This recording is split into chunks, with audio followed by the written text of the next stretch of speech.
नमस्कार, स्वागत है आपका आवाज अड्डा की इस खास पेशकश में। और आज बातचीत आवाज अड्डा में पॉलिटिकल नहीं, मार्केट की होगी।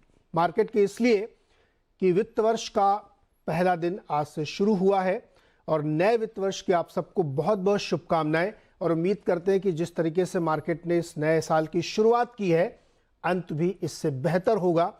तो हमने ये सोचा कि आज क्यों ना मार्केट की चर्चा के साथ साथ इस बात पे फोकस किया जाए कि डायरेक्ट एक्शन क्या हो। मार्केट की बात दिन भर हम लोग करते हैं, सारा दिन करते हैं, ट्विटर पे भी करते हैं, लेकिन आज आपके रूबरू कराएंगे उन एक्सपर्ट्स से जो आपकी मदद करेंगे कि इस वित्त वर्ष में आप कहाँ निवेश करें डायरेक्ट इक्विटीज़ में, जहाँ पे आपको बहुत ही अच्छे रिटर्न मिले और बहुत ही गुड क्वालिटी के स्टॉक्स खरीदें। आप सोच रहे होंगे कि मार्केट इतना वोलेटाइल है, युद्ध चल रहा है, महंगाई की चिंता है, क्रूड बहुत भाग रहा है। यही वक्त होता है जब आप अच्छी क्वालिटी के स्टॉक्स को निचले स्तरों पे सस्ते वैल्यूएशंस पे लेते हैं और एक बेहतरीन रिटर्न बनाते हैं साल के अंत में। तो नए वित्त वर्ष की शुभकामनाओं के साथ इस शो को मैं इसलिए लेके आया हूं कि आज ज्ञान चर्चा बिल्कुल नहीं होगी। मार्केट का डायरेक्शन क्या है, मल्टीपल क्या है, ये सब बिल्कुल बात नहीं होगी। आज सिर्फ बात होगी स्टॉक्स की, सीधी बात होगी और जिससे आपको फायदा हो। तो जिन मेहमानों के साथ आज हम आपकी मदद करने वाले हैं उनसे आपका मैं परिचय करा दूं। मेरे साथ मार्केट के जाने माने एक्सपर्ट सुदीप बंदोपाध्याय जी हैं। किसी परिचय के मोहताज नहीं है, डेकेड्स का अनुभव है उनके पास और बहुत ही बेहतरीन तरीके से दर्शकों की, हमारे निवेशकों की मदद करते हैं। इसके साथ ही जियोजीत फाइनेंशियल्स के senior vice president Gaurang Shah ji हैं। गौरांग शाह जी अपने अंदाज के लिए भी जाने जाते हैं और गेटअप से भी आप देखिए, मतलब ज़ोरदार तरीके से आपको एक बेहतरीन पिक्स इनकी तरफ से मिलेंगी। इसके साथ ही हमारे साथ पाइपर सेरिका के फाउंडर अभय अग्रवाल जी भी जुड़ रहे हैं। अभय जी भी बहुत लंबे समय से फंड चला रहे हैं, मैनेज कर रहे हैं पैसे लोगों के और बहुत अच्छे स्टॉक पिक्स आपको देंगे जिससे आपकी मदद होगी। और साथ ही हमारे मित्र कंप्लीट सर्कल के फाउंडर सीईओ गुरमीत चड्ढा। गुरमीत चड्ढा जी की बहुत खास अदा ये है कि अगर आप ट्विटर पे इनको फॉलो करें तो ये हमेशा आपको कुछ ना कुछ सिखाते रहते हैं और सिखाते भी हैं तो फैक्ट्स के साथ उदाहरण दे के सिखाते हैं कि कैसे आप एक बहुत अच्छे इन्वेस्टर बन सकते हैं और आप उससे कन्विंस भी होते हैं। तो आप सबका सर बहुत बहुत स्वागत है और नए वित्त वर्ष की आप सबको भी बहुत बहुत शुभकामनाएं। तो जैसा कि हमने कहा कि आज हम लोग ज्ञान नहीं चाहिए, आज एक्शन चाहिए। सीधे स्टॉक्स पे बात होगी, हल्के अंदाज में होगी, इनफॉर्मल चैट होगी, एक दूसरे की उसमें आप चाहें तो कुछ ऐड भी कर सकते हैं। कोई ऐसे रिस्ट्रिक्शंस नहीं कि बिल्कुल स्टीरियो टाइप का बोरिंग शो। बहुत ही मज़ेदार शो होने वाला है, इसीलिए हम चाहते हैं सब लोग इंटरेक्ट करके बात करें। तो बिना देर किए हुए, ज़्यादा भूमिका नहीं बनाते हुए सीधे शुरुआत करते हैं स्टॉक्स की। सुदीप सर, इस बाज़ार में जहाँ पे लोगों के मन में बहुत सारे सवाल हैं, तरह तरह के सवाल लोग सोच रहे हैं, पूछते रहते हैं दिन भर, उस माहौल में आप लोगों को क्या सुझा रहे हैं कि जो आपकी सबसे बड़ी टॉप पिक है इस वक्त की, यहाँ पे निवेश करना चाहिए? देखिए, नए वर्ष में मैं तो निवेशक को एक स्टॉक में निवेश करने की, पहला स्टॉक जिसमें निवेश करने की सलाह देना चाहूंगा वो होगा देश के दिग्गज बैंक, सबसे बड़ा bank state bank of India. Bank की खासियत ये है कि सबसे बड़ा बैंक तो है ही और इसका जो क्रेडिट ग्रोथ है वो अच्छा खासा क्रेडिट ग्रोथ देखने को मिल रहा है और इकोनॉमी जैसे जैसे पिकअप हो रहा है, उम्मीद है ये क्रेडिट ग्रोथ का जो रेट है वो और भी बढ़ेगा और इनका क्रेडिट ग्रोथ के साथ साथ इनका परफॉर्मेंस ऑब्वियसली इंप्रूव होता जाएगा। दूसरी बात यहाँ पे मैं संक्षेप में बताना चाहूंगा कि एसेट क्वालिटी कंटिन्यूअसली इंप्रूव कर रहा है और ये जो रिकवरी प्रोसेस, जो इनके जो रिटर्न ऑफ एसेट्स है वो भी चल रहा है, तो उसका भी बहुत अच्छा पॉजिटिव असर इस फाइनेंशियल ईयर में देखने को मिलने की संभावना रहेगी। तो ये भी कंपनी को हेल्प करेगी, एसबीआई को। तीसरी बात है, इनका रिटेल पेनिट्रेशन बढ़ रहा है और डिजिटल अडॉप्शन भी बढ़ रहा है और ये डिजिटल अडॉप्शन के जरिए रिटेल में जो पेनिट्रेट कर रहे हैं वो हाई मार्जिन बिजनेस है और ये बैंक को आने वाले दिनों में बहुत हेल्प करेगी, यही उम्मीद है। फाइनली बात इस बैंक के बारे में खास है, इनके जो सब्सिडियरीज है वहाँ पे भी परफॉर्मेंस बहुत अच्छा चल रहा है। जैसे आप एसबीआई लाइफ इंश्योरेंस की बात करें, एसबीआई कार्ड्स की बात करें, एसबीआई जनरल इंश्योरेंस या एसबीआई एसेट मैनेजमेंट, ये सारे सब्सिडियरीज के परफॉर्मेंस इंप्रूव हो रहे हैं और अच्छा खासा पोजीशन बना लिया है अपने अपने क्षेत्र में। और ये यहाँ पे स्टेट बैंक स्ट्रेटेजिकली थोड़ा डाइवेस्ट कर रहे हैं और इसके चलते इनका फर्दर मार्केट में आके पैसा इकट्ठा करना कैपिटल के लिए शायद वो थोड़ा पोस्टपोन होता जा रहा है, जो कि स्टॉक के लिए अच्छा है। तो ओवरऑल हम लोगों को स्टेट बैंक अच्छा लग रहा है। 600 रुपया का टारगेट करके यहाँ पे जरूर खरीदारी की जा सकती है। सुदीप सर, आजकल इंटरेस्ट रेट साइकिल चेंज होने की बात की जा रही है और इन्फ्लेशन भी बहुत जबरदस्त जोर मार रहा है दुनिया भर में, तो उसका कोई असर होगा इस पे क्या? देखिए, एक चीज मैं कहूंगा कि जब इंटरेस्ट रेट बढ़ता है तो शायद initially up to a phase बैंकों को फायदा होता है, जो लेंडर्स उनको फायदा होता है, और तो वही साइकिल जब चेंज होगा तो फायदा जरूर होगा। पर ज्यादा इंपॉर्टेंट यहाँ पे ये है कि इंडिया एक नया ग्रोथ ट्रेजेक्ट्री में एंटर कर रहा है, जहां पे सरकार की तरफ से बहुत कैपिटल एक्सपेंडिचर तो होगा ही, प्राइवेट सेक्टर कैपेक्स भी बढ़ रहा है, प्राइवेट सेक्टर कैपेक्स भी बढ़ेगा। और जैसे हमने पिछले दिनों में देखा, हिंडाल्को ने बहुत बड़ा केपेक्स की बात की है, 8 बिलियन केपेक्स की बात की है। बहुत सारे कंपनीज ऐसे हम लोग को लगता है कि आने वाले दिनों में आएंगे। लोन्स जो रिटेल लोन है वो बढ़ रहा है, हाउसिंग की बात करें या कंजम्पशन लोन की बात करें, तो ओवरऑल अच्छा माहौल लेंडिंग के लिए क्रिएट हो रहा है, जिसका फायदा एसबीआई दिग्गज बैंक होने के कारण उसको मिलेगा जरूर। अच्छा, ये एक बहुत दिलचस्प बात है कि जितने सरकारी बैंक हैं, पीएसयू हैं, कई फंड मैनेजर से मैं बात कर रहा था, वो सबको बड़ा पसंद आ रहा है। उनका मानना है कि बैलेंस शीट ठीक हो गई है और इतना कैपिटल की ज़रूरत नहीं है। तो जो कैपेक्स साइकिल चलेगा ना, उत्सव महोत्सव जो होने वाला है कैपेक्स का, उसमें इन बड़े बैंकों को बड़ा फायदा होगा। गौरांग सर, आपको भी कोई बैंक पसंद है क्या?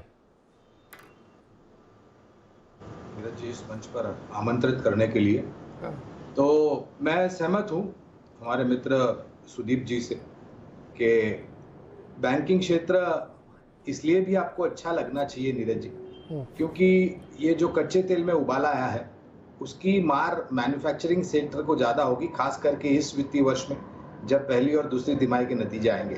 चौथी तिमाही के नतीजे जो अब मेरे ख्याल से दूसरे हफ्ते अप्रैल में आना शुरू होंगे इस पिछले वित्तीय वर्ष में, उसमें ज्यादा आपको मार नहीं दिखाई देगी।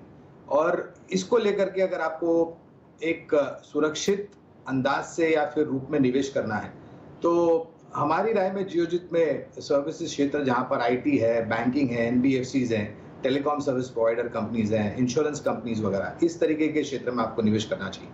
तो हमारी भी एक पसंद है निजी क्षेत्र की बैंक, एक्सिस बैंक हमें पसंद आती है और चर्चा में रहा है कल और आज ये बैंक जिस तरीके से जो अधिग्रहण सिटी बैंक के कारोबार ने इन्होंने किया है, हमें लग रहा है कि एक बहुत सूझी हुई रणनीति है। और मैं तो दोनों बैंक के साथ जुड़ा हूं। मेरे पास क्रेडिट कार्ड सबसे पहले आया साल 1994 में, वो सिटी बैंक का था, और मेरा जो बचत खाता है वो एक्सिस बैंक में। तो दोनों बैंकों की services and product viability and feasibility से मैं बखूबी एक्सपीरियंस्ड हूँ।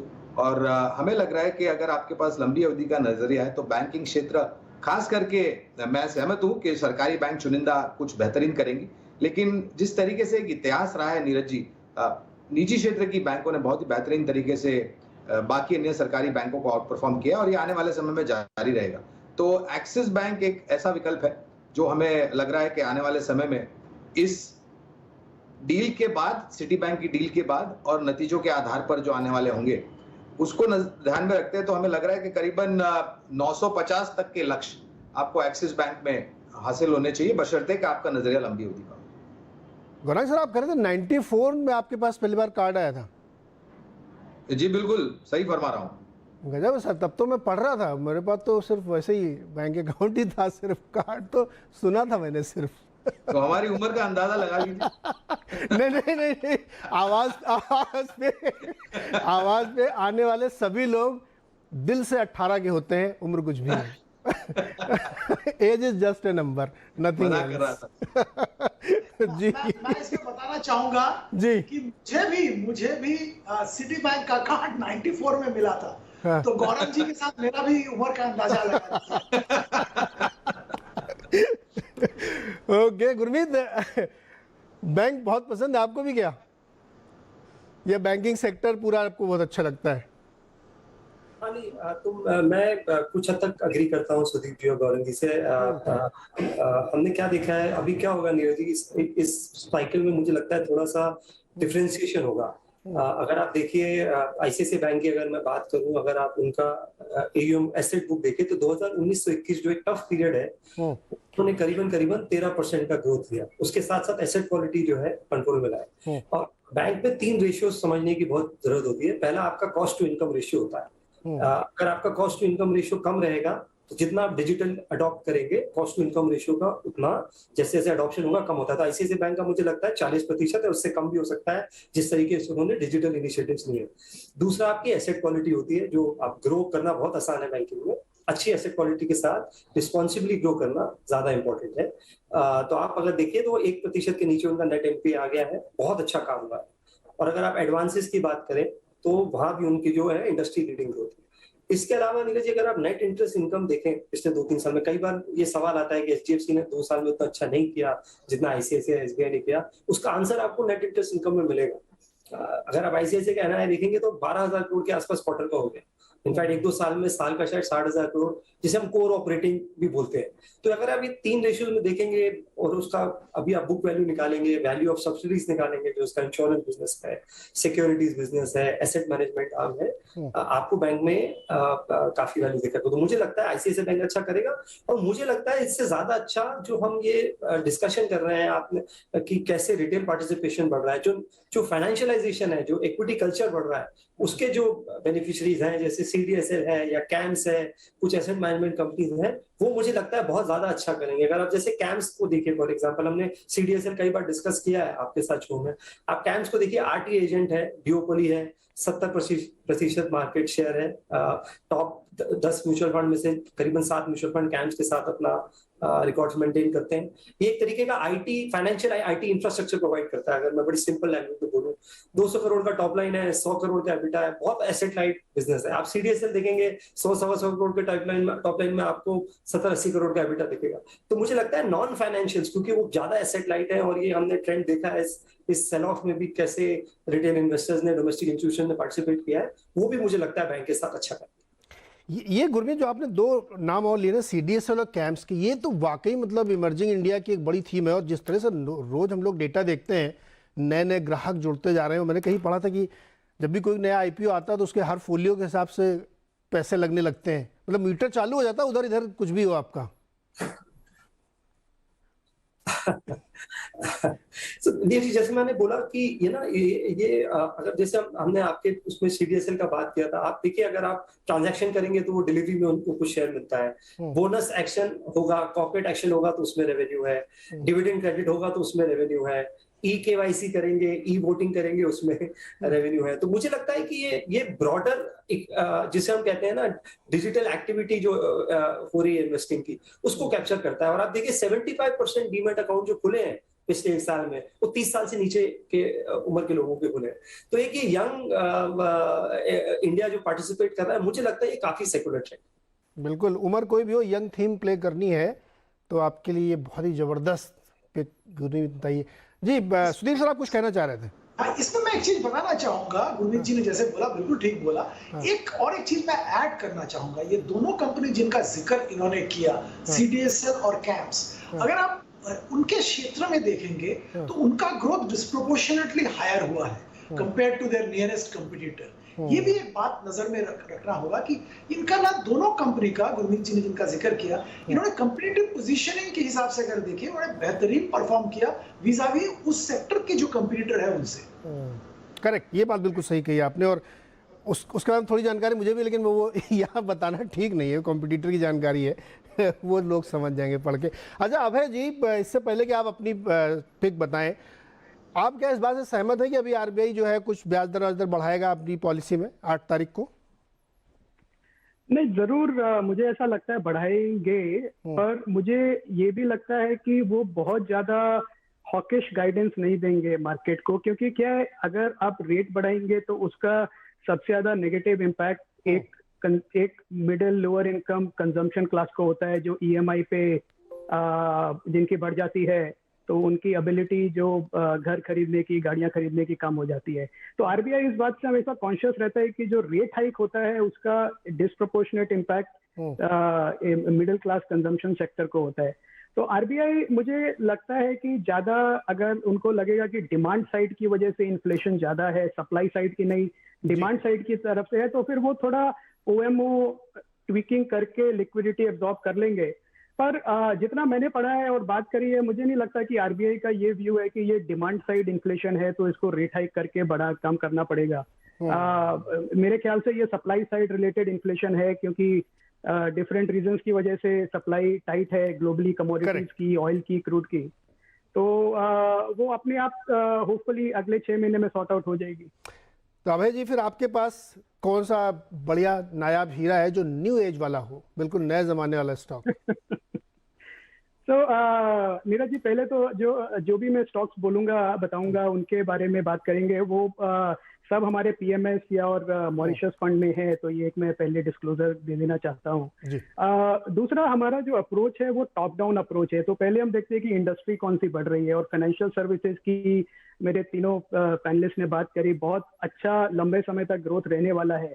इस समय हमारा जो बड़ा पिक है फाइनेंशियल सर्विसेज सेक्टर में, वो एंजल ब्रोकिंग है, जो हमने काफी टाइम से आईपीओ के बाद से लेके रखा हुआ है। तो और उसका कारण ये है कि जिस तरह से कैपिटल मार्केट एक्टिविटी बढ़ रही है, अभी गुरमीत ने भी नहीं कहा कि फाइनेंशियलाइजेशन ऑफ सेविंग्स हो रहा है, तो इस देश में अभी $700 बिलियन की हाउस होल्ड सेविंग होती है, उसमें से सिर्फ 5% इक्विटी में आता है, 5% से भी कम, 50% चला जाता है रियल एस्टेट में, 15% फिक्स डिपॉजिट में और 15% गोल्ड में।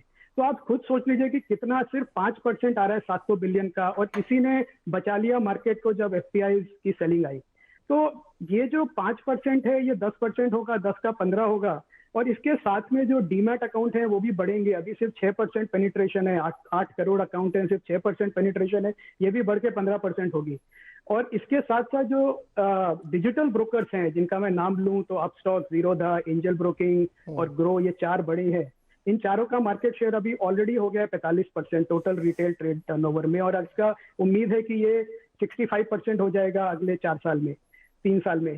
तो सारे पॉजिटिव ट्रेंड है एंजल ब्रोकिंग के फेवर में, और मैनेजमेंट अच्छा है पूरा, उन्होंने टेक कंपनी में कन्वर्ट कर दिया है। उनके जो सीईओ हैं नारायण गंगाधर, गूगल से आए हैं, सीटीओ उनके हैं बाहर से, सीओओ भी उनके टेकी हैं।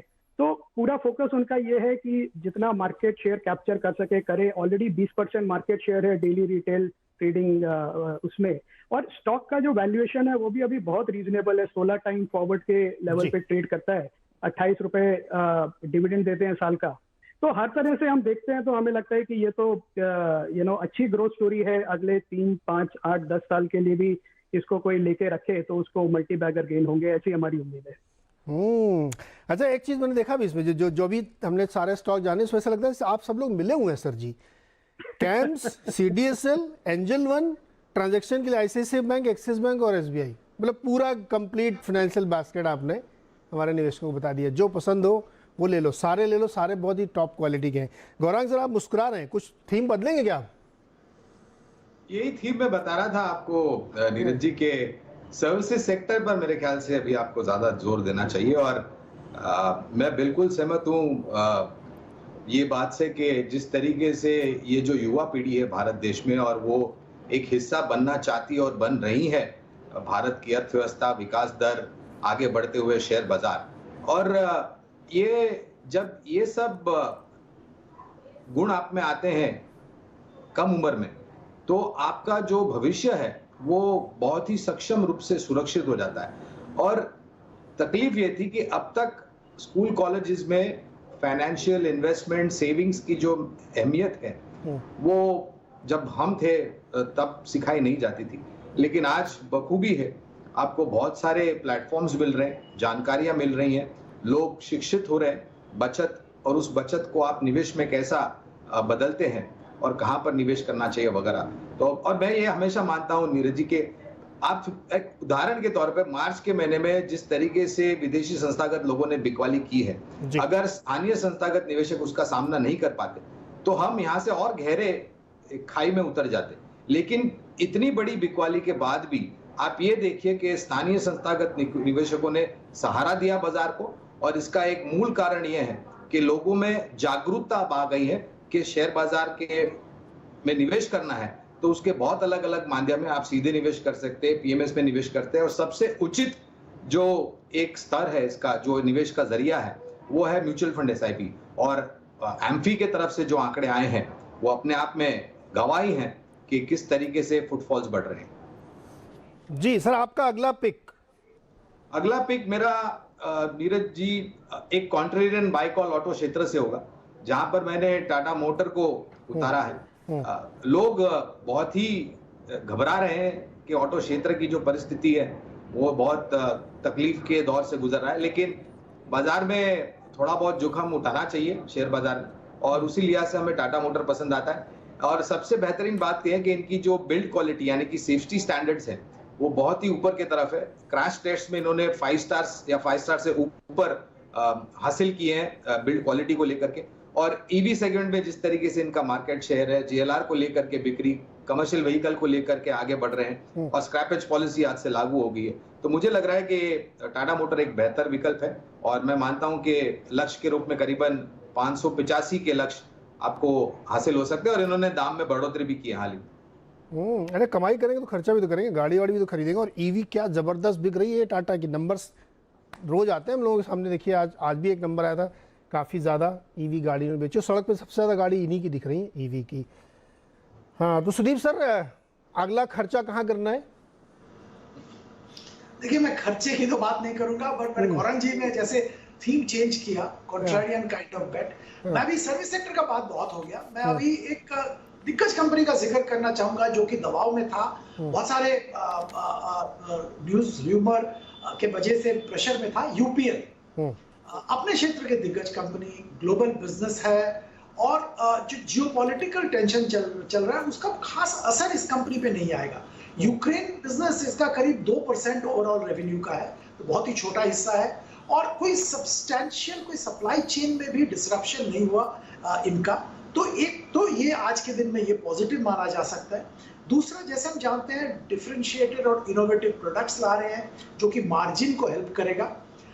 तीसरी बात यहाँ पे ये है कि इनका बिजनेस इतना डाइवर्सिफाइड है कि हमारे यहाँ पे लोकल जो चैलेंजेस है, करेंसी का जो चैलेंजेस है, उसका असर इसके ऊपर नहीं आएगा। करेंसी डिप्रिसिएशन हालांकि शायद बेनिफिट करेगा इनको, क्योंकि इनके जो रेवेन्यूज बाहर से आते हैं उसका, और प्राइस इतना नीचे आ गया था, तो इस लेवल पे हम लोग खरीदारी की सलाह दे रहे हैं। 1000 रुपया का टारगेट 1 साल के लिए।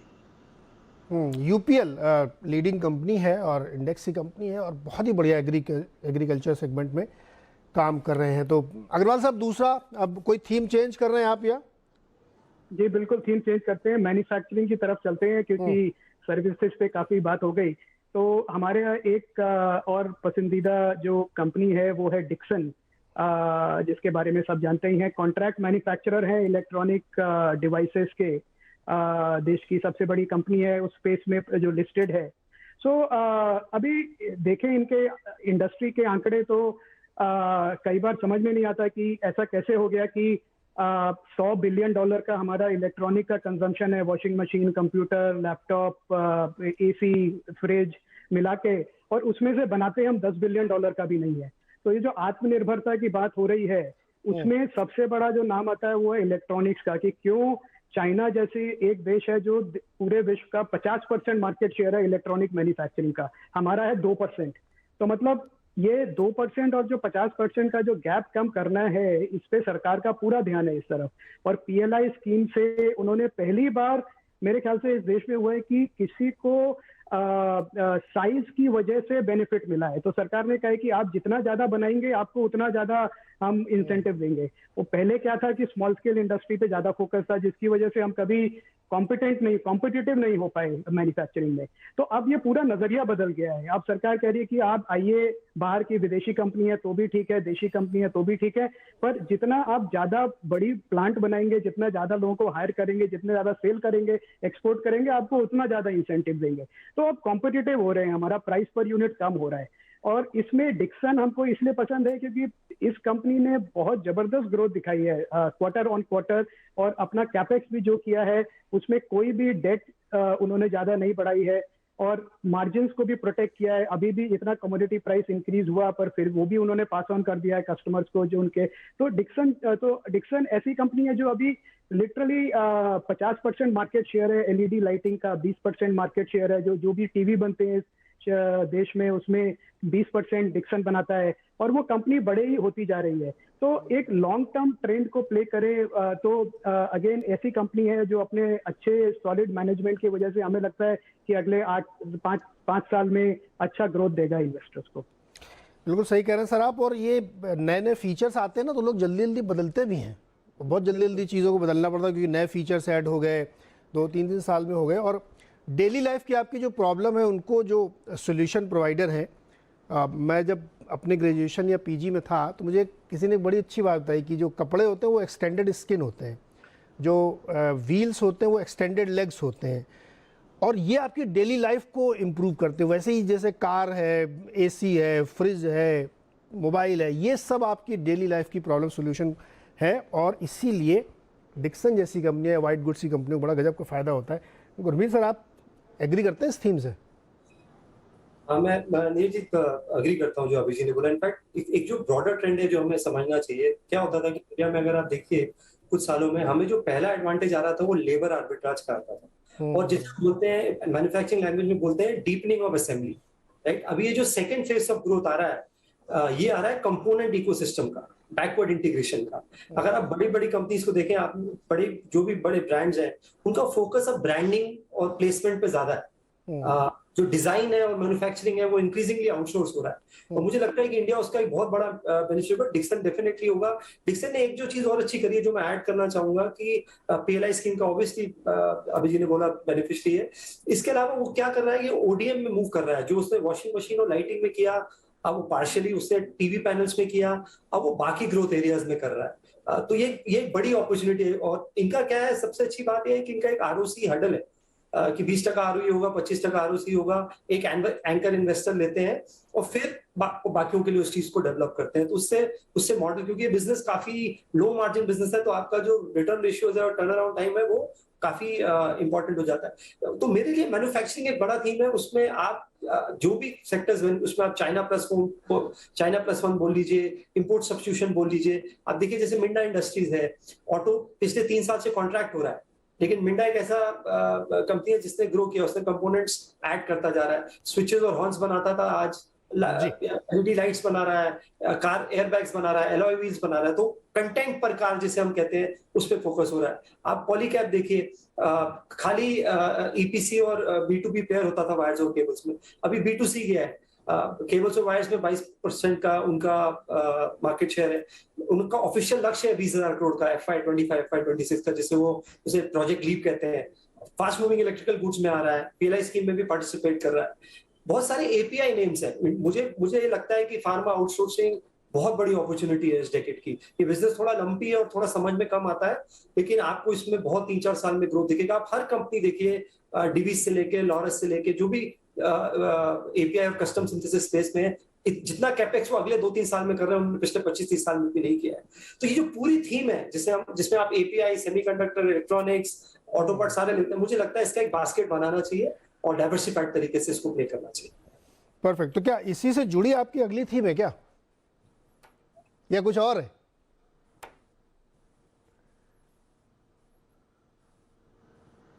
गुरमीत?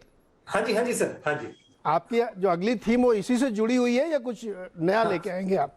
नीरज जी, एक्चुअली ये इन्वेस्टमेंट जितनी बोरिंग हो उतनी अच्छी होती है।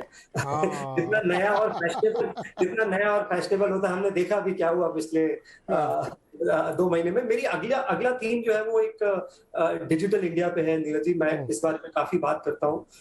मैं आज BSE IT इंडेक्स का रिटर्न देख रहा था। पिछले 5 साल का रिटर्न BSE IT का 30% कैगर है। तो ये एक बहुत बड़ा जो हमें ट्रेंड देखने को मिल रहा है। और मैं नीरज जी, मेरे काफी क्लाइंट्स हैं जो आईटी कंपनीज में CTO हैं, CXOs हैं, बड़े लेवल पे। एक जो हमें ट्रेंड देखने को मिल रहा है वो ये दिख रहा है कि ये जो अक्रेडिटेशन और सर्टिफिकेशन से ना, ये आउटकम ड्रिवन होता जा रहा है। आप को इनोवेशन सेंटर्स बना रहे हैं, आप ग्रोथ और ट्रांसफॉर्मेशन डील्स कर रहे हैं। तो इसमें भी आप बड़ी कंपनीज में आप देखिए, इन्फोसिस का मुझे तो याद नहीं, मैंने 20% गाइडेंस पहले कभी देखा हो। मैं उनकी ऑर्डर बुक देख रहा था जो $2.5 बिलियन की है, हर सेक्टर से में ऑर्डर है। तो ऐसा नहीं है कि कोई सेक्टर अगर डाउन साइकिल में है, जैसे ट्रैवल है या बीच में कम्युनिकेशन एक डाउन साइकिल में था या oil and gas down cycle में था लास्ट ईयर, वो स्पेंडिंग बढ़ा रहे हैं क्योंकि अब वो सर्वाइवल की बात है, वो डिस्क्रिशनरी नहीं रह गया है। तो इसमें बहुत सारे कंपनीज है जो मुझे अच्छा लगती हैं। लार्ज कैप में मुझे इन्फोसिस और HCL अच्छा लगता है। मुझे मिड कैप में L&T इन्फोटेक और माइंडट्री अच्छा लगता है। आप L&T इन्फोटेक देखिए, अगर पिछले क्वार्टर 9% उन्होंने कांस्टेंट करेंसी का ग्रोथ किया, 27 लोगो ऐड किए उन्होंने, जो उनका हाईएस्ट एवर है किसी क्वार्टर का। मार्जिन उनके एक्चुअली बड़े हैं, 500 फॉर्च्यून कंपनीज में से 70-71 कंपनीज के साथ उनकी पार्टनरशिप है। और बहुत अच्छे से उन्होंने एट्रिशन और वो किया। और अगर आप देखेंगे अब नए स्पेंड एरियाज आ रहे हैं, मुझे लगता है अभी क्लाउड में काफी लेग्स हैं जिसे हम बोलते हैं। अभी नए स्पेंडिंग एरियाज भी आते जा रहे हैं जिसमें सस्टेनेबिलिटी है, क्लाउड सिक्योरिटी है, मशीन लर्निंग है, AI है, काफी सारे स्पेंड एरियाज हैं। तो मुझे लगता है हम अभी भी इसमें अर्ली टू मिड साइकिल में है। कुछ निश प्लेयर्स भी हैं, जैसे KPIT है जो मोबिलिटी फोकस्ड है, EV पावर ट्रेन और लेवल 2 लेवल 3 की ऑटोनोमस ड्राइविंग पे फोकस्ड है, केस बोलते हैं हम उसे। तो बहुत सारे निश प्लेयर्स आ रहे हैं। तो पहले ये साइज ड्रिवन कॉन्ट्रैक्ट्स मिला करते थे, अब स्पेशलाइजेशन और आउटकम ड्रिवन कॉन्ट्रैक्ट्स मिल रहे हैं। तो मुझे लगता है ये जो डिजिटल इंडिया या हम डिजिटाइजेशन बोलते हैं, ये भी एक अच्छा ब्रॉडर थीम मुझे लगता है लंबे समय।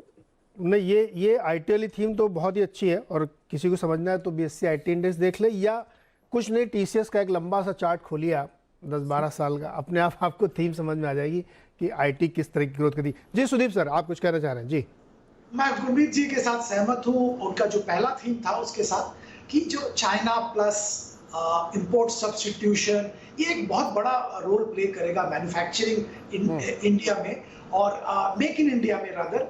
और ये एक बहुत बड़ा चीज हो सकता है इंडियन इकोनॉमी के लिए और इंडियन ओवरऑल एनवायरनमेंट के लिए, क्योंकि ये एम्प्लॉयमेंट जनरेट करता है। ये हमको ध्यान में रखना पड़ेगा। इकोनॉमिक बेनिफिट, फाइनेंशियल रिजल्ट के साथ साथ एम्प्लॉयमेंट जनरेशन भी करता है, तो ये बहुत बड़ा इंपॉर्टेंट चीज है। इसी के साथ मिला जुला मेरा अगला शेयर है, नीरज जी मैं बता देता हूँ। ये बास्केट जो गुरमीत जी बात कर रहे थे, उस बास्केट में जो स्पेशलिटी केमिकल है, हाँ बहुत एक्साइटमेंट था, बहुत प्राइस बढ़ गया, उसके बाद करेक्शन हुआ, पर वो बास्केट में ये भी बिल्कुल फिट करता है। तो आरती इंडस्ट्रीज का मैं जिक्र करना चाहूंगा। देखिए, बेंजीन बेस्ड प्रोडक्ट्स में एक दिग्गज प्लेयर है और इनके जो यूजर इंडस्ट्री है क्रॉस द स्पेक्ट्रम, पेंट से लेके फार्मा से लेके FMCG, हर इंडस्ट्री में यूज होता है इनका। और इंपोर्ट सब्स्टिट्यूशन और जैसे बोला नए प्रोडक्ट्स, इस पे फोकस है। परफॉर्मेंस बहुत अच्छा रहा है, पिछले क्वार्टर भी करीबन 40% रेवेन्यू ग्रोथ, 41% प्रॉफिट ग्रोथ दिखाया है। और कॉस्ट प्रेशर है, पर मार्जिन में थोड़ा करीब 60 बेसिस पॉइंट कम हुआ था। पर आने वाले दिनों में जो जिनका डेवलप पाइपलाइन है, उस हिसाब से लगता है कि बहुत मार्जिन इंप्रूवमेंट होगा। और चाइना प्लस हमको मालूम है वो और भी बड़ा हो रहा है और उसके जरिए इनको अपॉर्चुनिटी और भी आ जाएगा। तो ओवरऑल इस थीम पे भी नजर रखना चाहिए। आरती इंडस्ट्री स्पेसिफिकली मैं निवेशक के लिए पेश करूंगा जरूर खरीदारी के लिए। आरती इंडस्ट्रीज में सर मुझे लगता है बहुत सारे वैल्यू अनलॉकिंग की भी थीम चल रही हैं।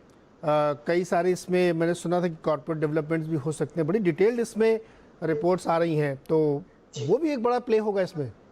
जी बिल्कुल है। मैं तो वो सब एंगल नहीं ला रहा हूँ, मैं तो सिर्फ कंपनी परफॉर्मेंस इसका बात कर रहा हूँ। वैल्यू अनलॉकिंग का तो बहुत अपॉर्चुनिटी है।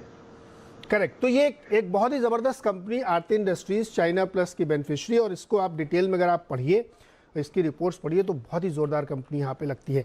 मुझे यहाँ पे एक बहुत ही छोटा सा एक ब्रेक लेना है। ब्रेक से लौट के आते हैं। अभी और नायाब हीरे मौजूद हैं गौरांग सर के पास, अभय जी के पास, गुरमीत से भी कुछ और बातचीत करेंगे। बहुत ही छोटा सा ब्रेक। स्वागत है एक बार फिर से आपका इस खास पेशकश में जिसका नाम है नया साल जो शेयर करेंगे कमाल। और इसमें आज हम आपको नए वित्त वर्ष के लिए बेहतरीन स्टॉक पिक्स बता रहे हैं। हमारे साथ 4 जाने माने एक्सपर्ट हिंदुस्तान के मौजूद हैं और उनसे हम एक एक करके जानने की कोशिश कर रहे हैं कि इस FY23 के लिए कहाँ निवेश किया जाए जहाँ ज़बरदस्त गेन होगा। तो हमने अब तक कई सारे स्टॉक्स बात की है जिसकी हम आपको रैप देंगे। आरती इंडस्ट्रीज़ है, स्टेट बैंक है, UPL है, टाटा मोटर्स है, एक्सिस बैंक है, इन सब की हमने चर्चा की। गुरमीत ने टेक्नोलॉजी में इन्फोसिस के PIT और L&T इन्फोटेक की बात की, साथ ही ICICI बैंक, CDSL और कैम्स की बात हुई, लेकिन अभी कुछ और बाकी है। गौरांग सर, धन दौलत हो गई, गाड़ी घोड़ा हो गया, अब इसके बाद क्या आगे? अब सेहत पे ध्यान दिया जाए। ये सबसे जरूरी है सर। करना है तो आपकी सेहत बहुत ही बेहतर होनी चाहिए। हाँ। और उसी तर्क के आधार पर हमने एक एफएमसीजी क्षेत्र को कंपनी को चुना है। और ये वास्तविकता है नीरज जी के भारत एक खपत से चलने वाला देश है। बहुत बड़ी आबादी आपके पास है और ज्यादा आबादी का जो प्रतिशत है वो ग्रामीण और मध्यम ग्रामीण में बसता है और कृषि क्षेत्र से ताल्लुक रखता है। और ठीक है, दूसरी तिमाही में और तीसरी तिमाही में लागत खर्च को लेकर के कुछ मुनाफे का जो अंदाजा था ऊपर के तरफ का, वहां पे दबाव आया। अब पेट्रोल डीजल के दाम बढ़े हैं तो उससे भी मेरे ख्याल से एफएमसीजी क्षेत्र पर थोड़ा बहुत दबाव रहेगा। लेकिन ये छोटी और मध्यम अवधि की मैं बात कर रहा हूँ। लंबी अवधि में अगर आप मुझे पूछे तो इसी क्षेत्र की एक कंपनी है डाबर, जो हमें बहुत ही लंबे समय से पसंद आती है। और आयुर्वेदा में इनके पास कम से कम 250 प्रोडक्ट्स हैं। और जिस तरीके से अब लोगों में एक रुचि बढ़ी है कि आप जो इलाज करते हैं अपना या फिर जो चीजें इस्तेमाल करते हैं रोजमर्रा की जिंदगी में, उसमें आपको ये देखना है कि ज्यादा मिश्रण ना हो, केमिकल्स वगैरह ना हो, केमिकल फ्री प्रोडक्ट्स हो। तो उस तर्क के आधार पर और जिस तरीके से जो product profile, shelf visibility, customer loyalty या फिर जो प्रोडक्ट को बार बार वापस को जाकर के खरीदते हैं, इस सभी चीज को ध्यान में रखते हुए और ये चीज ध्यान में रखते हुए कि शायद लंबी अवधि में आपको मांग फिर से लौटती हुई दिखाई देगी और ये जो महंगाई के लेकर के जो मार पड़ी है एफएमसीजी क्षेत्र पर, ये भी थोड़ी बहुत नरम हो सकती है और प्राइसिंग पावर आ सकता है वापस। और जो मूल्यांकन पे डाबर इंडिया का शेयर कामकाज कर रहा है वो भी हमें काफी आकर्षक लग रहा है, जहां पर रिस्क रिवॉर्ड बहुत ही फेवरेबल हो जाता है। लंबी अवधि के लिए लक्ष्य जो हमने निर्धारित किया है डाबर पर वो है करीबन 620 का। गौरांग सर, इनका च्यवनप्राश बहुत बिकता है और आपको याद होगा ना जब कोविड आ रहा था तो लोग इम्यूनिटी बूस्टर के तो अरे बहुत ही मतलब हम लोगों ने खबरें की थी च्यवनप्राश बहुत बिक रहा है, जबरदस्त डाबर का च्यवन। अभी आपसे आजकल मैंने सुना कि वो बिना चीनी वाला भी कुछ डाइट च्यवनप्राश कहें क्या उसको? बहुत सारे आयुर्वेदा हर्बल नीरज जी इतने सारे प्रोडक्ट्स हैं और हमें तो हमारे मुंह में ठूस दिया गया था वो डाबर च्यवनप्राश। उसका स्वाद हमें सबको पता है कैसा है, लेकिन सेहत के लिए खाना पड़ता है। कड़वी कड़वी चीज सेहत के लिए अच्छी होती है। कड़वी चीज सेहत के लिए अच्छी होती है और सेहत पे ध्यान देना, हेल्थ पे इन्वेस्टमेंट सबसे ज़रूरी है। इस शो को जो लोग देख रहे हैं वो गौरांग सर की बात को बहुत ध्यान से सुने, क्योंकि हेल्थ पे अगर आप इन्वेस्ट नहीं कर रहे हैं ना तो फिर धन दौलत किसी काम नहीं आती, इसलिए हेल्थ पे बहुत ज़रूरी है। अबे सर, हेल्थ पे आपका भी फोकस है क्या? नहीं, तो मेरा बहुत ही अच्छे टाइम पे आपने ये सवाल पूछा, क्योंकि गौरांग जी ने जैसा बोला कि डाबर के प्रोडक्ट्स आपको बचाएंगे, पर अगर वो काम ना आए तो फिर आपको अस्पताल जाना ही पड़ेगा। तो हमारा जो पिक है वो है अपोलो हॉस्पिटल। तो अपोलो हॉस्पिटल एक ऐसा स्टॉक है जो हमारे पोर्टफोलियो में पिछले 7-8 साल से है। तो कंपनी के साथ काफी फेमिलियरिटी है, जान पहचान है उनके बिजनेस मॉडल से, कैसे कंपनी ने अपना बिजनेस डेवलप किया और यहाँ तक पहुंचे हैं कि एकदम अनडिस्प्यूटेड लीडर हैं इंडिया में हेल्थ केयर में। तो 10,000 से ज्यादा बेड्स हैं, 70 से ज्यादा अस्पताल हैं, मल्टी स्पेशलिटी अस्पताल हैं, छोटे क्लिनिक है। फिर काफी लोगों को ये नहीं मालूम कि उनकी जो फार्मेसी है, करीब 4,300 फार्मेसी स्टोर्स हैं उनके पूरे देश में और सबसे बड़ी फार्मेसी है इंडिया में इस टाइम पे रिटेल लेवल की। और उनकी फार्मेसी की रेवेन्यू अब करीब अस्पताल की रेवेन्यू जितनी पहुंच गई है, इतनी बढ़ गई है। और तीसरा, फिर उन्होंने अपनी एक हेल्थ केयर सब्सिडरी बनाई है जिसमें सारे डिजिटल इनिशिएटिव्स उसमें डाल दिए हैं। जैसे अपोलो 24/7 ऐप के बारे में आपने देखा होगा, शायद किसी ने यूज भी किया होगा। तो बहुत ही जबरदस्त ऐप है, क्योंकि इसमें क्या है कि अगर आप अस्पताल में कभी भी उनके पेशेंट बने तो एक ऐप से आप अपना डायग्नोस्टिक भी करवा सकते हैं, अपना दवाइयाँ घर पे मंगा सकते हैं, अपना teleconsultation, video consultation book कर सकते हैं डॉक्टर के साथ, जो कि बहुत पॉपुलर हो गया है इस टाइम पे। और ऑफ कोर्स साथ में अस्पताल का अपॉइंटमेंट भी ले सकते हैं। सो एक ये ऐसा कंपनी बन गई है और हमने दुनिया में ऐसी कंपनी नहीं देखी कि जो चारों क्षेत्रों में एक साथ काम कर रहे हो। तो एक बहुत ही जबरदस्त इंटीग्रेटेड बिजनेस मॉडल है अपोलो हॉस्पिटल का। तो इसलिए कोई भी आश्चर्य नहीं हुआ जब वो निफ्टी में कल से शामिल कर लिया गया अपोलो हॉस्पिटल को। और हमें लगता है कि अब जिन्होंने इतनी मेहनत करी है, इतनी अच्छी कंपनी बनाई है, कैपेक्स साइकिल करीब खत्म हो गई है, कैश फ्लोज अब आ रहे हैं और हमें उम्मीद है कि 600 करोड़ का जो पीएटी है वो 3,000 करोड़ का हो जाएगा अगले 3 साल में। तो अब इस लेवल पे पहुंच गए कि जो भी इन्वेस्ट करेंगे शेयर होल्डर्स, उनको रिटर्न मिलने की अच्छी उम्मीद है। अच्छा, आपने इसमें जिक्र किया अभय जी कि इनकी एक फार्मेसी है जो बहुत बड़ी एक चेन है इनकी। बीच में मुझे सुना था कि उसको भी ये लोग अलग अलग डिमर्ज भी करने की कोशिश की। एक कॉर्पोरेट स्ट्रक्चरिंग का इन्होंने कॉन्ट्रैक्ट भी दिया था किसी को, उसकी बहुत बड़ी विस्तृत रिपोर्ट आई थी 1 साल 1.5 साल पहले, उसमें ये सारी बातें निकल के आई थी। तो चूंकि इस समय अगर आप देखें तो बहुत ज़माना तेज़ी से होम डिलीवरी वाला बढ़ चुका है और फार्मेसी इसमें बहुत तेज़ी से बदल रही, जो कि मेडिकल स्टोर जो छोटे छोटे चलाते हैं उनके लिए एक बहुत बड़ा चैलेंज भी सामने आ रहा है। तो ये जो अपोलो हॉस्पिटल की पूरी थीम है, इसमें हेल्थ की डायग्नोस्टिक्स के अलावा क्या जो आरती इंडस्ट्रीज की थीम थी कि वैल्यू अनलॉकिंग भी इसमें एक बहुत बड़ी थीम बनेगी? नहीं, इसमें बिल्कुल बन रही है। अभी आप देखें तो जो उन्होंने डिजिटल सब्सिडरी बनाई है उसमें ऑलरेडी एनालिस्ट कॉल में बोला है कि उसमें अच्छे वैल्यूएशन पे फंड रेजिंग करेंगे। तो मुझे लगता है जिस तरह से उन्होंने सेपरेट किया है उस डिजिटल सब्सिडरी को, जिसमें कि ऑनलाइन फार्मेसी 24/7 ऐप वगैरह सब हैं, वो मुझे काफी उम्मीद है कि वो जब स्केल अप हो जाएगी तो उसको सेपरेटली लिस्टिंग करेंगे और उसकी अनलॉकिंग होगी। तो क्या होगा, जो ब्रिक एंड मोटर बिजनेस है, जैसे अस्पताल का बिजनेस है और ऑफलाइन फार्मेसी है, वो एक तरफ रह जाएगा, और जो डिजिटल है, जो ऑनलाइन डिलीवरी है फार्मेसी की और जो पूरा ऐप के थ्रू बिजनेस है, वो एक सेपरेट फास्ट ग्रोथ कंपनी हो जाएगी। तो ये वैल्यू अनलॉकिंग की संभावना इसमें बहुत है। ऐसा मेरे साथ एक फिटनेस फ्रीक है, गुरमीत चड्ढा, ये अक्सर डालते रहते हैं अपने ट्विटर पे फ़ोटो साइकिल चलाते हुए, दौड़ते हुए, और इनके जो एक कलीग भी हैं, दोस्त भी हैं, बहुत पक्के गहरे मित्र हैं, अक्षय शायद उनका नाम है अगर मैं रॉन्ग नहीं हूँ तो है ना। तो ये जो आपका एक्सपर्ट कमेंट तो रही गया इस हेल्थ सेक्टर वाली कंपनियों पे। नीरज जी, नहीं, पहले तो ये बताइए कि आपने हेल्थ की एक भी कंपनी नहीं ली जबकि आप खुद फिटनेस फ्रीक हैं। नीरज जी, मेरे काफी सारे क्लाइंट्स हैं फार्मा में, तो ये हमने इनफैक्ट एक 18 साल का फार्मा का इंडेक्स निकाला था रिटर्न निफ्टी से। तो लगभग हर साल अगर आप पिछले 17 साल में लेंगे तो 2% निफ्टी से बेटर किया है। और इंडिया में हेल्थ केयर का वेटेज अभी सिर्फ 5% है निफ्टी में, जो एचडीएफसी बैंक से भी कम है मार्केट का। तो मुझे लगता है कि हेल्थ केयर एक अच्छी अपॉर्चुनिटी है। तो इसमें ना 4 कैटेगरीज हैं नीरज जी हेल्थ केयर में। एक तो यूएस जेनरिक्स या अनब्रांडेड जेनरिक्स जिसे हम बोलते हैं, कि जो बड़ा डिफिकल्ट बिजनेस है, प्राइसिंग आती है इसमें, एफडीए के साथ डीलिंग्स है। एक आपका ब्रांडेड जेनरिक्स है जिसमें इंडियन कंपनीज भी है, मल्टीनेशनल फार्मास के, जो कि एक तरीके से एफएमसीजी बिजनेस है, क्योंकि इंडिया में प्रिस्क्रिप्शन से ड्रग बिकता है, केमिकल से या फॉर्मूला से ड्रग नहीं बिकता है। तीसरा आपका एपीआई और कस्टम सिंथेसिस स्पेस है, और चौथा हॉस्पिटल और डायग्नोस्टिक्स है, जो अभी मेरे साथी बात कर रहे थे। तो मुझे ये एपीआई और क्रैम स्पेस बहुत एक्साइटिंग लगता है।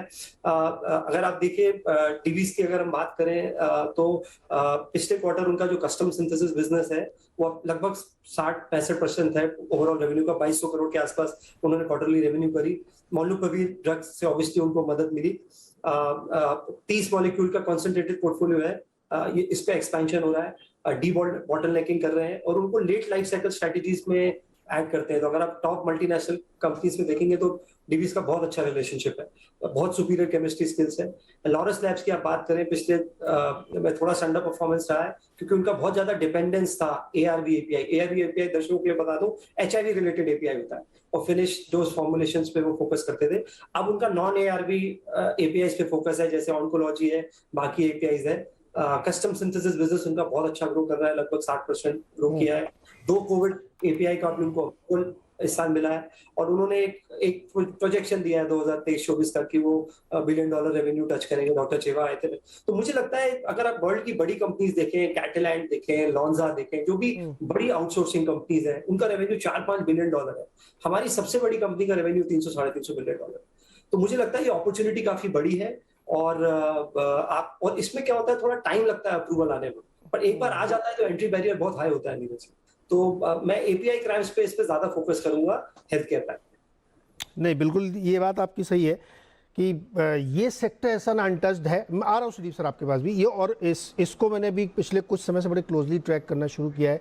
तो जो 2-3 कंपनियों के नाम गुरमीत आपने लिए ना, उसमें डिवीज वगैरह ये सब बहुत ही प्लेटफॉर्म कंपनी, जैसे प्लेटफॉर्म है बेसिकली। सिंजीन भी एक प्लेटफॉर्म है जो दूसरे के लिए काम कर रहा है, और बहुत ही रोबस्ट ग्रोथ की संभावनाएं वहाँ पे बनती हुई दिख रही हैं। जी सुदीप सर, आप बताएं। नीरज जी, बिल्कुल सही बात आपने कहा, गुरमीत जी ने भी कहा। देखिए, एपीआई एक बहुत बड़ा अपॉर्चुनिटी बन रहा है, और इसमें ना इसका इम्पोर्टेंस और भी बढ़ गया बिकॉज ये चाइना के जो मतलब जियोपॉलिटिकल इश्यूज है, अभी जैसे कोविड रिलेटेड लॉकडाउन हो गया शंघाई में, एक बहुत बड़ा एक संकट है फार्मा इंडस्ट्री के लिए। अगर चाइना में गड़बड़ होता है, चाइना बंद हो जाता है, और एक बहुत बड़ा हिस्सा एपीआई जो इंडिया में फार्मा यूज करते हैं, करीब 40% वो चाइना से आता है।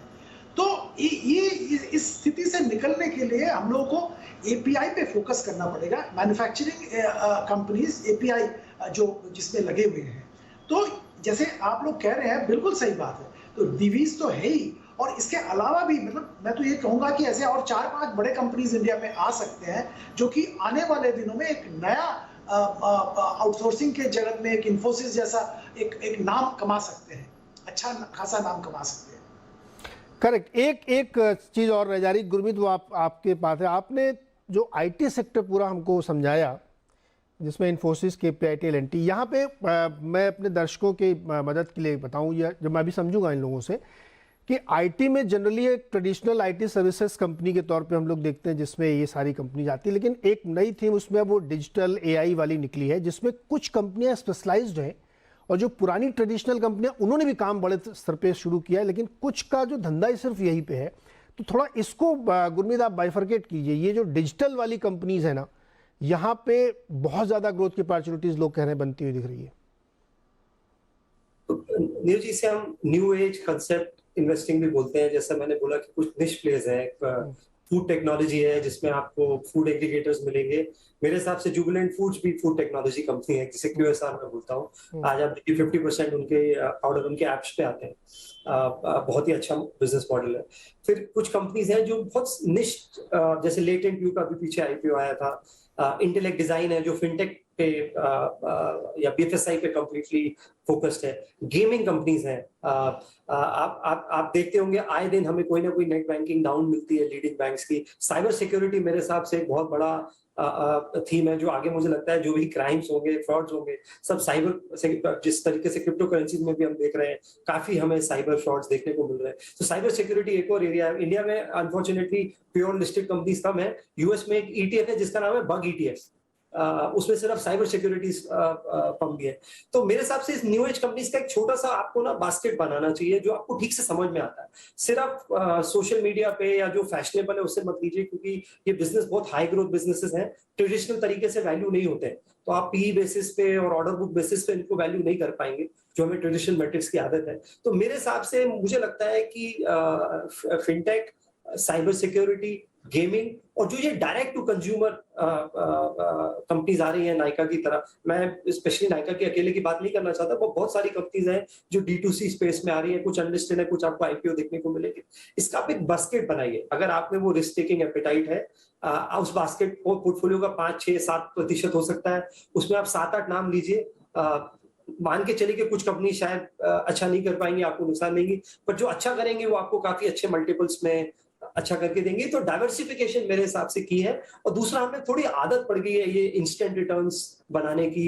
कुछ टाइम से ये थोड़ी सी खराब आदत है। कुछ हद तक बाजार ने ठीक करी है ये रैशनैलिटी। इसलिए मैं बोलता हूँ कि करेक्शन बहुत जरूरी होता है, ये बाजार में रैशनैलिटी वापस लाता है। तो थोड़ा सा एक्सपेक्टेशन जो है थोड़ा रीजनेबल रखिए, और थोड़ा सा जो बिजनेस समझ में आता है आप अर्निंग्स कॉल अटेंड करिए। अभी इस एज में आज रिटेल इन्वेस्टर भी अर्निंग कॉल पे लॉग इन कर सकता है। पहले तो ये किसी प्रिविलेज होती थी कंपनी का कॉन्फ्रेंस अटेंड करना, आज टेक्नोलॉजी ने उसको एनेबल कर दिया है। रिसर्च रिपोर्ट्स पढ़िए, इंटरेक्ट करिए, और थोड़ा सा कैलकुलेटेड कॉल लीजिए। गुरमीत, देखिए, मैं अपने जो दर्शक और हमारे इन्वेस्टर ना, मैं उनसे बिल्कुल मेहनत नहीं करवाता हूँ। मैं इसीलिए आप लोगों को बुलाता हूँ। वो क्यों पढ़ेंगे, मेहनत करेंगे? अभय जी बताएंगे, गौरांग सर बताएंगे। आप लोग पढ़िए और उसका निचोड़ फार्मूले के तौर पे इनको बताइए। तो इसलिए मेहनत आपको करनी है, हमको करनी है, और उनकी मदद करनी है। गौरांग सर, जो आपने टाटा मोटर्स दिया ना, उसमें एक चीज़ मैं आपसे समझना चाहता हूँ। आजकल जो EV आ रही है ना, उसको मैं कहता हूँ कंप्यूटर ऑन व्हील्स। वो एक टेक्नोलॉजी है जो पहिए के ऊपर रखी हुई है। ये कई सारी कंपनियां हैं जो अनलिस्टेड, MG हेक्टर की कई सारी गाड़ियां अगर आप देखें तो वो मतलब ऐसा लगता है कि आप कंप्यूटर के अंदर घुस के बैठ गए हैं। इस तरीके की चेंज आ रही, टेक्नोलॉजिकल चेंज आ रही है। तो आपको लगता है कि अब जैसा एक्सिस बैंक भी आपने जो बताया, उसमें भी आप देखिए बहुत मैक्सिमम टेक्नोलॉजी की तरफ बढ़ते हुए दिख रहे हैं। तो इस बढ़ते हुए प्रयोग का कैसे फ़ायदा उठा रहे हैं? आपने जो पिक्स बताया उसमें खासतौर पर EV के सेगमेंट में।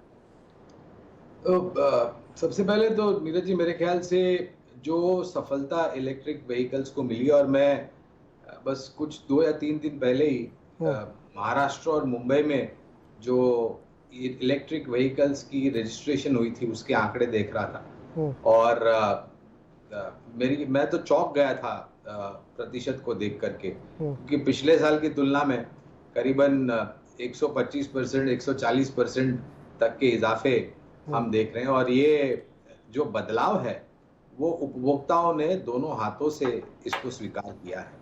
और मैं ये भी मानता हूं कि जिस तरीके से बढ़ते हुए डीजल और पेट्रोल के दाम हैं, कहीं ना कहीं आम आदमी ये सोचेगा कि भाई अब हमको भी हमारा परिवर्तन करना है।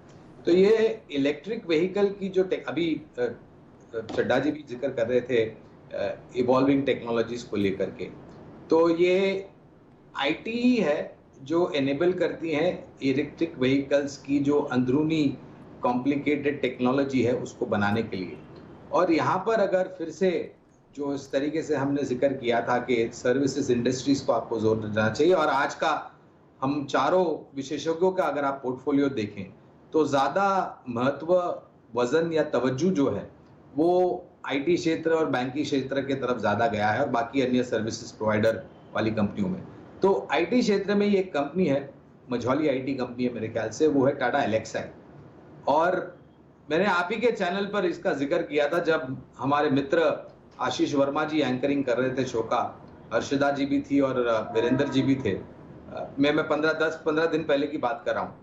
उसके पश्चात जो ऊपर के तरफ के हमने दायरे देखे, तो आपको ऐसी कंपनियों, अगर आप इलेक्ट्रिक व्हीकल को महत्व देते हैं तो आपको वो जो आईटी कंपनियां हैं जो एनेबल करती हैं इलेक्ट्रिक व्हीकल टेक्नोलॉजी, और टाटा एलेक्सी तो काफी बड़े पैमाने पर अलग अलग पहलुओं पर अलग अलग प्लेटफॉर्म्स पर काम करती, और जिस तरीके की मैनेजमेंट है, पेडिग्री है मैनेजमेंट के तरफ से, जो टिप्पणियां आई हैं कारोबार के भविष्य को लेकर के, तो लोग सोचते होंगे कि काफी आगे जा चुका है ये स्टॉक। हमें तो लग रहा है कि ये तो सिर्फ ट्रेलर था, पिक्चर अभी बाकी। ट्रेलर था, पिक्चर अभी बाकी। अच्छा देखिए, बहुत दिलचस्प बात है, जितने भी स्टॉक्स हम लोगों ने यहाँ डिस्कस किए, आप लोगों ने बताए, उन सब में मैं जो जोड़ पा रहा हूँ कि एक अंडरलाइन जो है, जो अंडरटोन है, वो कन्वर्जेंस की है। आप किसी भी चीज़ में देखिए, वहाँ पे जब तक टेक्नोलॉजी का तड़का नहीं लगा, एंजल ब्रोकिंग ने अपना नाम बदल लिया, नाम बदलते ही उसकी तकदीर बदल गई, क्योंकि वो टेक्नोलॉजी का तड़का वहाँ पे लगा। ये हम लोग लाइटर नोट में हमेशा कहते हैं कि नाम बदलते ही कैसे किस्मत बदलती है, वो दरअसल इसलिए बदली क्योंकि उन्होंने टेक्नोलॉजी को अपना लिया, स्वीकार कर लिया। अबे जी, आपकी थीम में भी प्ले वही है, देखिए कन्वर्जेंस का। एंजल वन देखिए आप, या पोलो हॉस्पिटल देखिए आप, या इवन डिक्सन देखिए आप। नहीं बिल्कुल। और ये तो मैंने 3 आपने पूछे तो मैंने 3 बताए। हमारे बाकी पोर्टफोलियो में हमारे इन्वेस्टर्स को मालूम है और कैसे स्टॉक है। जैसे गुरमीत ने कहा, जुबिलेंट फूड वर्क्स हमारे पास है काफी सालों से, क्योंकि हमने देखा कि कैसे टेक्नोलॉजी को यूज कर रहे हैं वो ऑर्डर बुकिंग के लिए। मोबाइल पे 90% ऑर्डर सब मोबाइल पे आते हैं, उनके कंप्यूटर पे भी नहीं आते हैं। और भी कंपनीज है जो कि टेक्नोलॉजी को यूज कर रहे हैं। तो हमारा एक, जब हम ड्यू डिलिजेंस करते हैं, इन्वेस्टमेंट थीसिस चेक करते हैं, तो एक बहुत गहराई से देखते हैं कि ये जो कमिटमेंट है कंपनी का, उसके फाउंडर का, सीनियर मैनेजमेंट का, वो टेक्नोलॉजी की तरफ कितना है। क्योंकि काफी कंपनीज सिर्फ बोलने के लिए बोलते हैं कि हाँ हम टेक्नोलॉजी यूज करेंगे, पर उसके बाद फिर देखने जाए तो ना उन्होंने अच्छा सीटीओ हायर किया है, ना उनके पास कोडर्स हैं। पर तो इसलिए ये देखना बड़ा जरूरी हो जाता है कि अगर आप अपना मार्केट शेयर बढ़ाना चाहते हैं, compete करना चाहते हैं, तो आप टेक्नोलॉजी का कितना अच्छा यूज कर पा रहे हैं उसको अपना कॉम्पिटिटिवनेस बढ़ाने के लिए, अपने ऑर्डर लेने के लिए, कस्टमर को सर्विस करने के लिए, पैसा कलेक्ट करने के लिए, प्रोडक्ट को बेहतर बनाने के लिए। तो और ये अब चॉइस नहीं है कंपनीज के पास। मुझे नहीं लगता कि आप किसी कंपनी को ये कह सकते हैं कि ये मेरी चॉइस है कि मैं टेक्नोलॉजी यूज करूं या ना करूं। अब तो बात बहुत क्लियर है, या तो आप टेक्नोलॉजी के सहारे आगे बढ़िए, ग्रो करिए, नहीं तो आप बहुत पीछे रह जाएंगे। तो इसके लिए as a investor, as a fund manager, technology को समझना, उसका यूज केस समझना बहुत जरूरी हो गया है नीरज जी। जी, टेक्नोलॉजी अब एक चॉइस नहीं है, जरूरत है और उसको अपनाना चाहिए। वित्त वर्ष 2023 के लिए बहुत बहुत शुभकामनाएं। और सुदीप सर, एक line symbol, moral of the story क्या है? मॉडल ऑफ द स्टोरी अगर आप देखें, अंडरलाइन हम लोग इकोनॉमी पे बुलिश है, एक बात मैं ये कहना चाहूंगा, सब लोग ये सामने जो उभर के आ रहा है कि इंडिया का पोटेंशियल, इंडिया का मैन्युफैक्चरिंग ग्रोथ, इस पे हम लोग बुलिश हैं। ये जो ग्रोथ आएगा ये डिजिटल लेड होगा, पर ग्रोथ को हम लोग सब लोग देख रहे हैं और निवेशक के लिए यही सलाह होगी कि आप मार्केट में अच्छा स्टॉक पिक करके निवेशित रहिए, थोड़ा समय दीजिए स्टॉक को। बिल्कुल समय दीजिए। और इतने सारे हम लोगों ने स्टॉक डिस्कस किए, फिर हमने उनके पीछे के लॉजिक डिस्कस किए कि ये क्यों चुने गए हैं। और टेक्नोलॉजी, कन्वर्जेंस, इवन देखिए जुबिलेंट फूड भी technology company, food technology company के तौर पे काम कर रही है। तो मुझे लगता है कि इनसे आपको बहुत अच्छे रिटर्न मिलेंगे 2023 के वित्त वर्ष के लिए। आज की ये हमारी खास पेशकश थी। सर, आप सब लोगों का बहुत बहुत शुक्रिया और बहुत बहुत शुभकामनाएं। नए वित्त वर्ष में आप अपने अपने कारोबार में ज़बरदस्त तरीके से परफॉर्म करें। फिलहाल आज के लिए इतना ही। देखते रहिए CNBC आवाज़।